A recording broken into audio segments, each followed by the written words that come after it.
ආයුබෝවන් අද දිනේදී මාගේ වරම් දරුවෙක්ගේ වරම් ගමන ගැන ඔබට ඉදිරිපත් කරනවා. ඉතින් මාගාව ඉන්න කුඩාම දරුවෙක් තමයි මේ දරුවා. අවුරුදු 15යි මේ දරුවට වයස.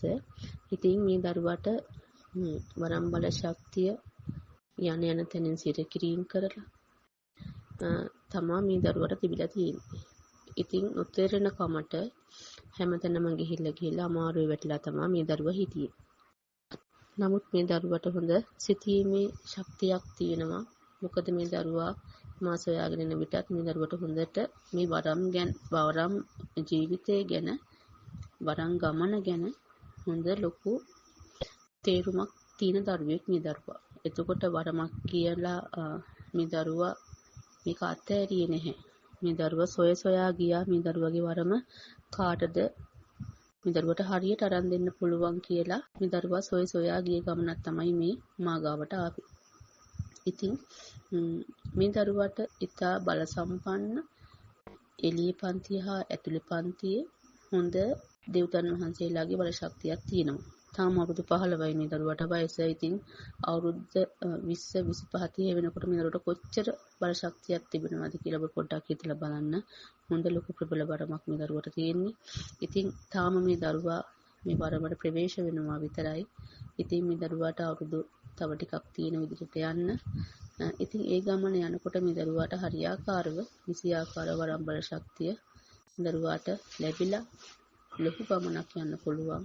ඉතින් මම ආශිර්වාද කරනවා මේ දරුවට ඉදිරියට යන්නට ශක්තිය ලැබෙන්නට ඕනේ.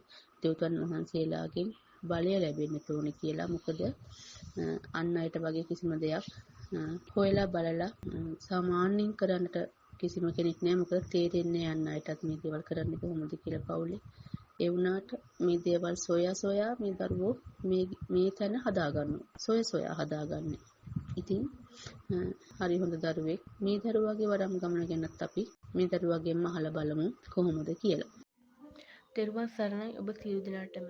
මම මේ වීඩියෝ ගේන්න හේතුව වන්නේ ඔයාලට අවශ්‍ය වෙයි කියලා. මුලින්ම මට වරමක් තියෙනවා කියලා 4-5 දිනක් කිව්වා. කිව්වට පස්සේ අපි පවුලේ කිව්වේ වරම් මාල අරගන්න ඕනි කියලා මාව දේවාලෙට අරගෙන ගියා. ඒකන් ගියට පස්සේ දේවාලේ මෑණියෝ කෙනෙක් කිව්වා පුතේට වරම් මාලාවක් තියෙන වරම් මාලාව මන් දෙන්නම් එන්න පුතේ වරම් මාලාව ගන්න කියලා. ඊට පස්සේ ගියාට පස්සේ ඒ මෑණියෝ කතරගම ගිහිල්ලා කතරගම දිහාම දැක බලාගෙන පොල් ගහලා අවසර ගන්න ඕන කියලා. ඊට පස්සේ අපි කතරගම ගිහිල්ලා අවසර ගත්තා. ගත්තට පස්සේ මේ මෑණියෝ කිව්වා ගෙදරට ඇවිල්ලා පුතේ දැන් අවුරුදු 1කමාරක් අවුරුදු 2ක් විතර භාවනා කරන්න පෙනීම ගන්න කියලා.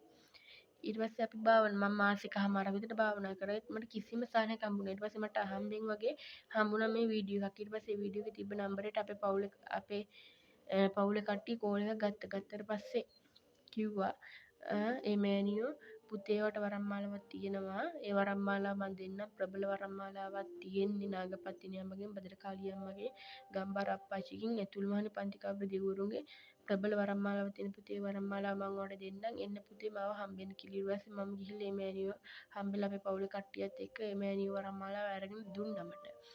හරියාකාර වරම් පරීක්ෂා කළා හරියාකාර වරම් බල කරලා දුන්නා. දැන් මට මේ මෑණී මගේ අම්මා කෙනෙක්ගේ වගේ මේ මෑණියෝ මට හරියාකාර වරම් මාලාව දුන්නා. ඊට පස්සේ මේ මෑණියෝ ගේ මම වරම් මාලාව ගත්තා. දැන් මට නූල් දාන්න ඒ වගේම සෙච්චාන්ති කරන්න ලෙඩ සුව කරන්න වගේම ඒ වගේ දේවල් කරන්න පුළුවන් මට.